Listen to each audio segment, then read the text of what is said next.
नमस्कार, मैं हूं गिरीश गैरोला और आप देख रहे हैं मेरू रहबार। लेकर आए हैं आज की प्रमुख खबरें।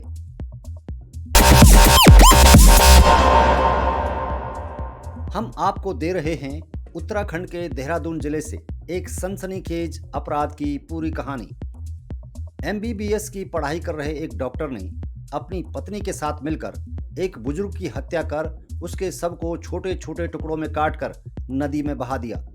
इससे पहले बुजुर्ग के साथ अश्लील वीडियो बनाने का भी मामला सामने आया है, जिसमें बुजुर्ग के इनकार करने पर उसकी हत्या कर दी गई। थाना पटेल नगर क्षेत्र में एक बुजुर्ग व्यक्ति की गुमशुदगी की घटना के बाद हुई इस जघन्य हत्या ने पूरे शहर को हिलाकर रख दिया है। 7 फरवरी 2025 को सुश्री निधि राठौर ने थाना पटेल नगर में अपने पिता श्री श्यामलाल गुरुजी की गुमशुदगी की रिपोर्ट दर्ज कराई थी। उनके पिता अपनी मोटरसाइकिल से बिना किसी सूचना के घर से बाहर निकल गए थे और कई जगहों पर तलाश करने के बाद भी उनका कोई सुराग नहीं मिला। पुलिस ने इस गुमशुदगी को गंभीर मानते हुए तुरंत अपहरण का मामला दर्ज कर विवेचना शुरू की।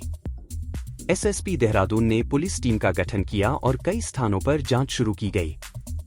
सीसीटीवी फुटेज में यह बात सामने आई कि श्यामलाल अपनी मोटरसाइकिल से किशन नगर चौक के पास स्थित एक महिला गीता के घर के पास गए थे। हालांकि वहां से वापस आते हुए उनका कोई फुटेज नहीं मिला। इसके बाद पुलिस ने गीता और उसके पति हिमांशु चौधरी के बारे में जानकारी जुटाई। चौंकाने वाली बात यह सामने आई कि दोनों संदिग्धों ने गुमशुदगी के बाद श्यामलाल से संपर्क किया था। इसके बाद पुलिस ने गीता के भाई अजय कुमार को देवबंद, सहारनपुर से हिरासत में लिया और पूछताछ में यह खुलासा हुआ कि गीता और उसके पति हिमांशु ने श्यामलाल की हत्या की और शव को ठिकाने लगाने की योजना बनाई थी। पूछताछ में यह भी जानकारी मिली कि गीता और हिमांशु ने श्यामलाल को ब्लैकमेल करने के लिए अश्लील वीडियो बनाने का प्रयास किया था, लेकिन जब श्यामलाल ने इसका विरोध किया तो दोनों ने उसे हत्या कर दी। हिमांशु और गीता ने श्यामलाल के शव को कई टुकड़ों में काटकर उसे देवबंद की साखन नहर में फेंक दिया। इस पूरी घटना के बाद दोनों आरोपी फरार हो गए थे और उनकी तलाश पुलिस ने राजस्थान, दिल्ली और अन्य स्थानों पर की। पुलिस की कड़ी मेहनत और सर्विलांस के माध्यम से दोनों आरोपी हिमांशु और गीता आखिरकार अमृतसर, पंजाब से गिरफ्तार कर लिए गए। एसएसपी देहरादून ने दोनों आरोपियों पर 25 से 25,000 रुपए का इनाम भी घोषित किया था।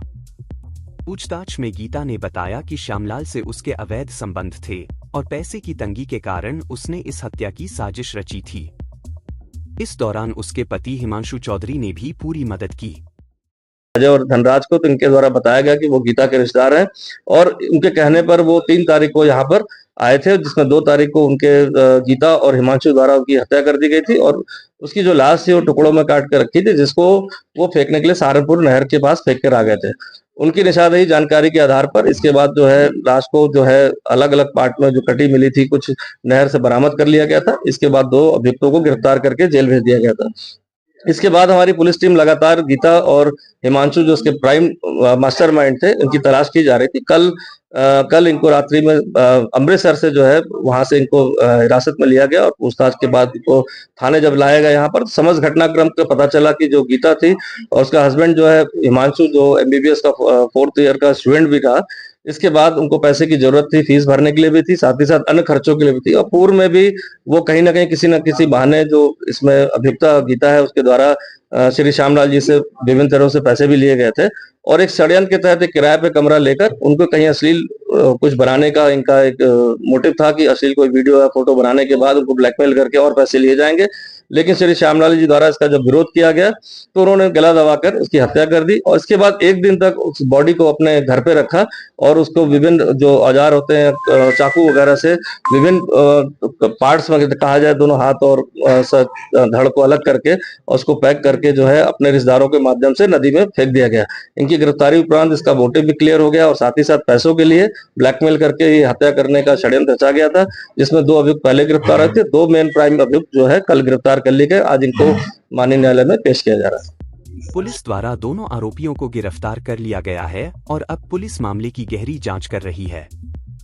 इस जघन्य अपराध के बाद पूरे इलाके में तनाव का माहौल है।